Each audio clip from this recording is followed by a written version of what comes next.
So, as a continuation of the last lecture, we'll continue with the relational algebra operations. Last lecture we saw about the select operation.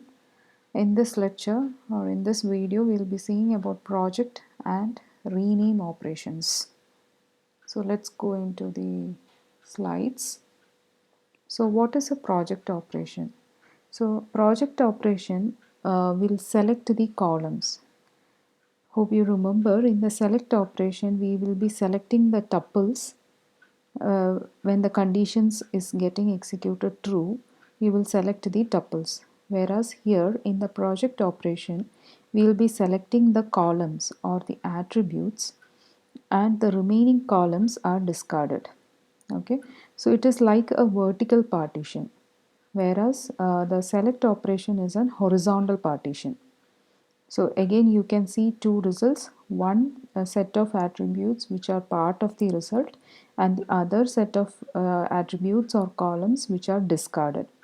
So as an example here we can see uh, a pi. So the notation for project operation is pi. Okay, for select operation it was sigma. Now this is pi. Okay, so what is this pi operation is taking as an argument is the list of attributes that should form the part of the result.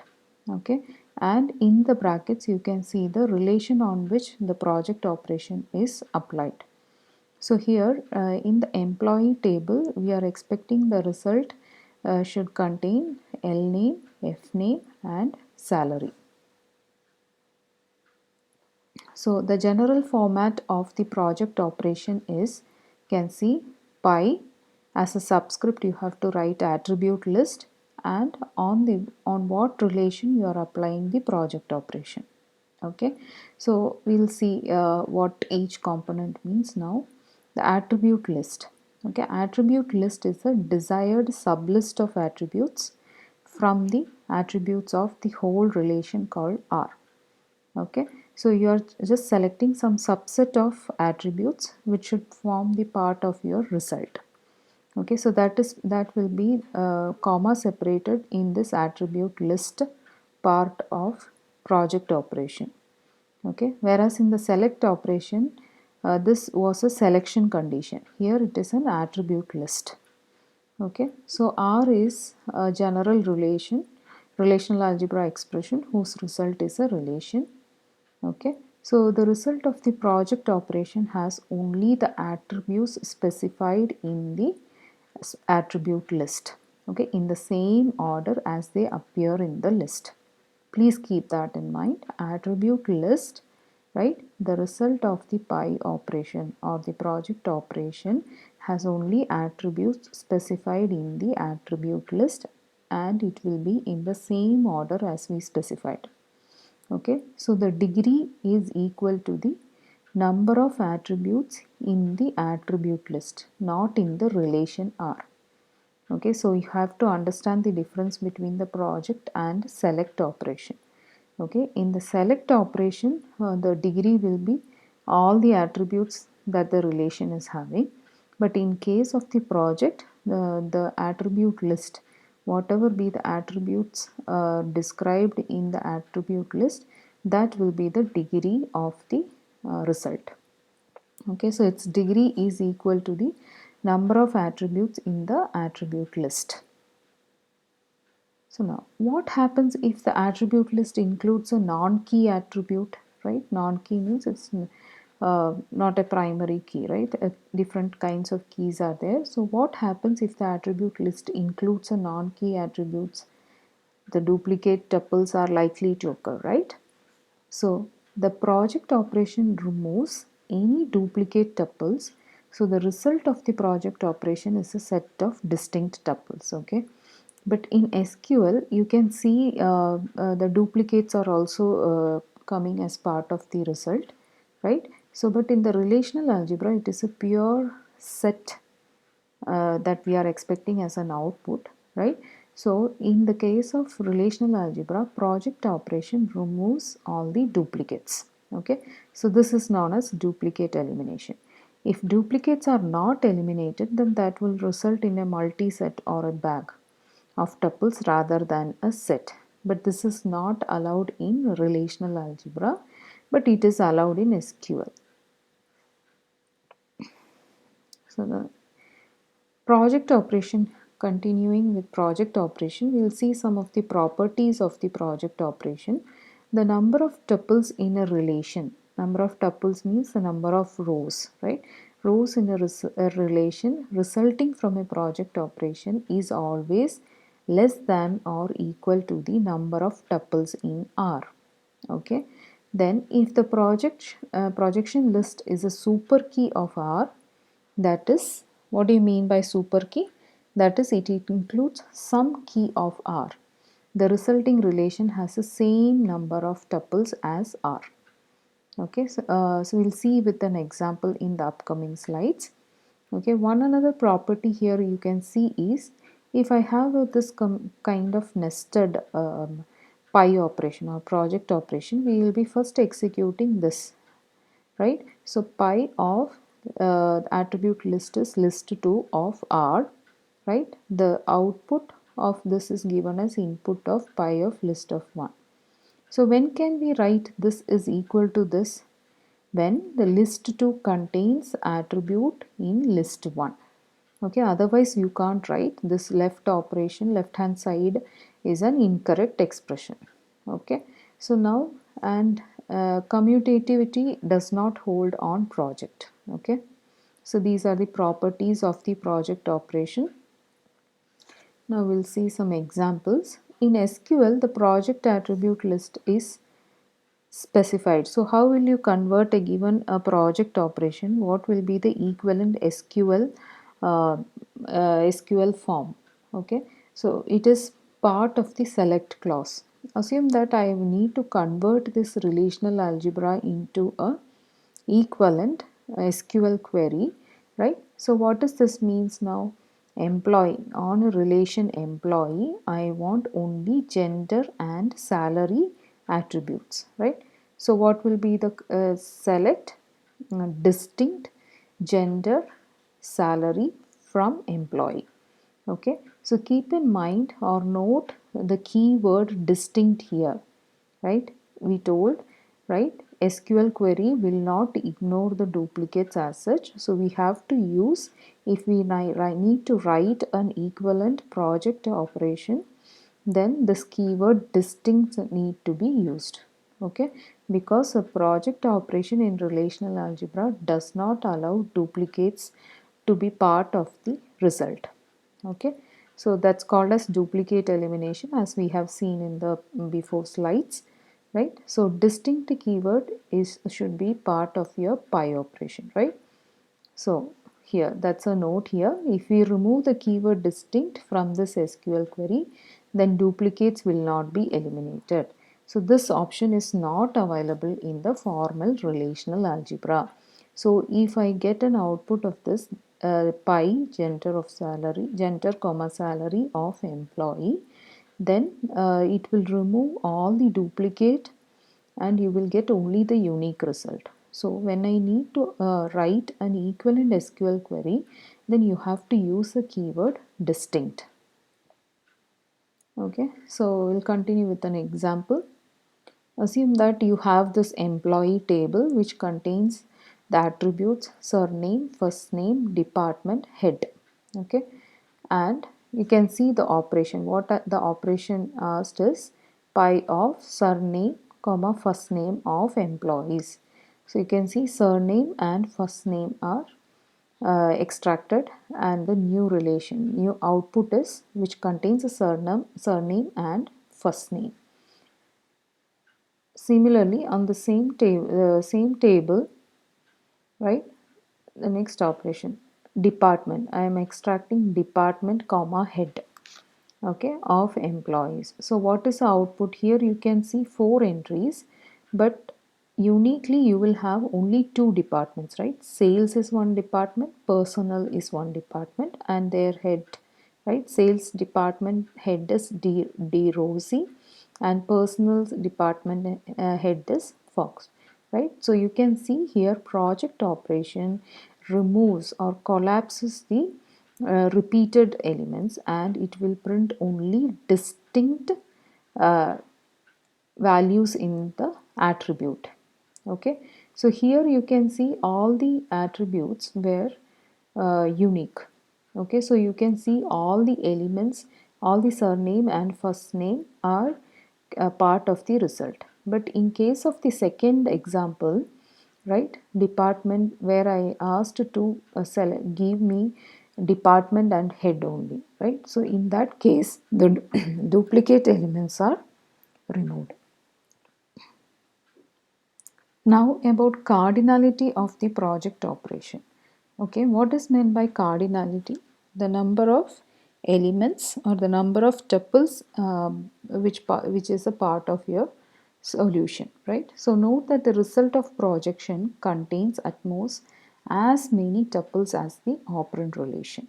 Okay, so however it may contain fewer if several tuples collapses. When can you get a less number of tuples is if there are duplicates, then the project operation will collapse the duplicate tuples and you will get only one distinct entry for each tuple, right? So what is the theorem here? You can see pi applied on relation R, where I need y attributes, contains as many tuples as R if and only if y is a super key for R.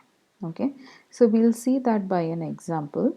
Here you can see two examples, one tuples that collapse and one another tuples that do not collapse by chance. Okay, so here is an instance of a database, right? So here you can see student table with register number, surname, first name, birth date, degree, program. Okay, so this is a one of the instance, right? So here it contains 5 students, right? At one instance you can see 5 students, right? Now I am applying a project operation where I need to extract surname and the degree program of students, right? So Smith, right? Smith is occurring 3 times, right? But Smith computing is first time, so you enter, then Smith computing again it is coming. So what happens, this is collapsed, it won't be repeating again in the output, right? So then Smith engineering will be part of the solution, and then black fine art, right? So here the tuples are collapsed, that means the cardinality, you can see the cardinality of the resultant relation, that is this table, is less than our original table. Okay, we can see now another example, tuples that do not collapse. So you hear one of the instance. Okay, so the instance of the students table is this. So now I am applying surname, project surname, degree, program of students, right? In this case we can see Smith computing, Smith engineering, black fine art, black engineering, right? All this are what uniquely occurring attributes, element values. So these all will be part of the result. So here you can see the number of tuples in the result is equal to the number of tuples in the original table.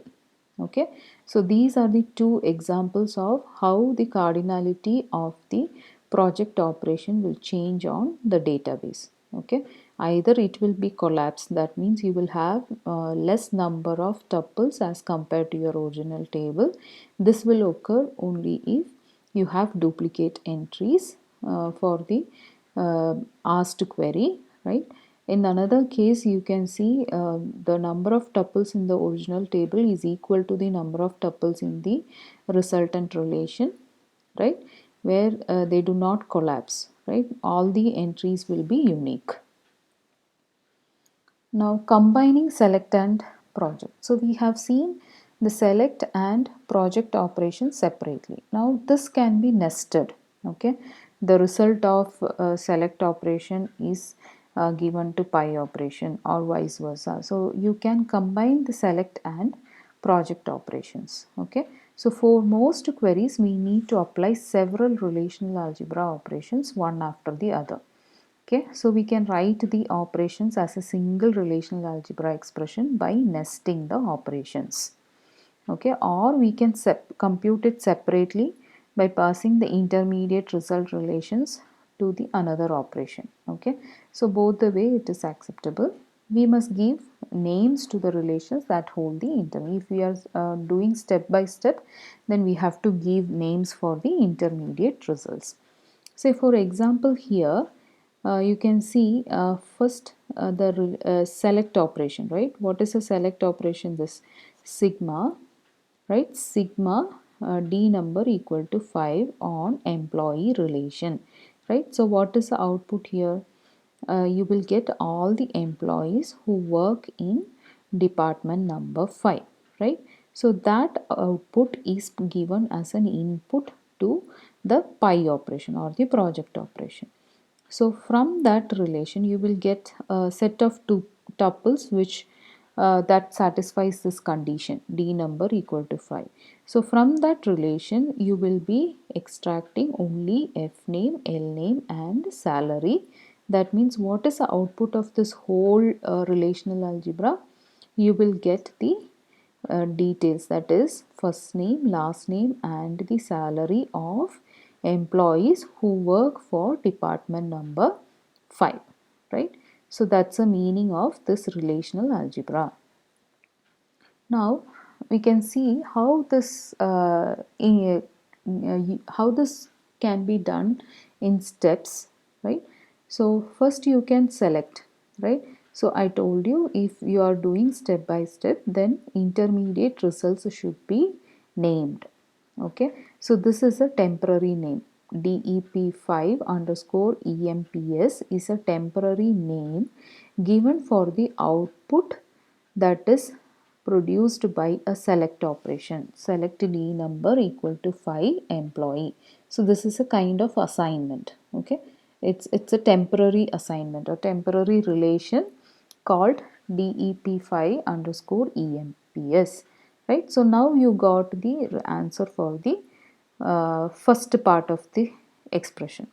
Okay, now this answer, what is stored in DEP5 underscore EMPS, has to be given to the pi operation, right? So here pi f name of l name comma salary DEP5 underscore EMPS, right? So the output of select operation which is stored in this variable or this relation is given as an input to the pi operation.